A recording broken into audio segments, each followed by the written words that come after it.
দলের সর্বোচ্চ নীতি নির্ধারণী ফোরামে নতুন দায়িত্ব পাওয়ার পর প্রথমবারের মতো শ্রদ্ধা জানাতে রাজধানীর শেরেবাংলা নগরে জিয়া উদ্যানে যান বিএনপির স্থায়ী কমিটির 4 সদস্য। শহীদ রাষ্ট্রপতি জিয়াউর রহমান ও সাবেক প্রধানমন্ত্রী বেগম খালেদা জিয়ার সমাধিতে পুষ্পস্তবক অর্পণ করেন তারা। মাগফিরাত কামনায় ফাতিহা পাঠ ও বিশেষ মোনাজাতে অংশ নেন। শ্রদ্ধা নিবেদন শেষে স্থায়ী কমিটির নতুন এই সদস্যরা বলেন, জিয়াউর রহমান মাত্র 3 বছরে যে উন্নয়ন ও পরিবর্তনের সূচনা করেছিলেন, তারেক রহমান আরো দ্রুত গতিতে দেশকে এগিয়ে নিচ্ছেন। দিনের প্রথমে আমরা বুঝতে পারি দিনটি কেমন যাবে।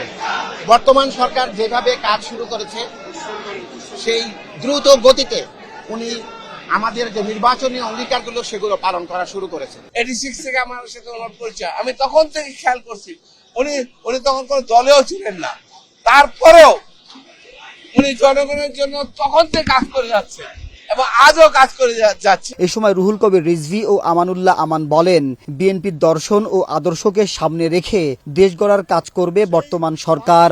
যে দর্শন দলের, সেই দর্শনকে বুকে ধারণ করেই দলের সর্বোচ্চ নীতি নির্ধারণী ফোরামে আমরা দায়িত্ব পালন করব, যাতে এই দলকে সুসংগঠিত করা যায়, শক্তিশালী করা যায় এবং এটার অগ্রগামিতার জন্য আমরা এই 4 জনই ভূমিকা রাখব। যে প্রত্যাশা নিয়ে আজকে আমাদেরকে দায়িত্ব দিয়েছেন, দলের সাথে জনগণের ব্রিজ নির্মাণ করব, আমরা সরকারের সাথে জনগণের ব্রিজ নির্মাণ করব।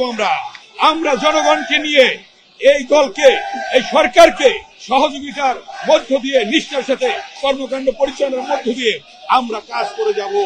জনগণের প্রত্যাশা পূরণে প্রধানমন্ত্রী তারেক রহমানের নেতৃত্বে এগিয়ে যাওয়ার প্রত্যাশার কথাও জানান তারা। মাবুদ আজমি, বৈশাখী সংবাদ, ঢাকা।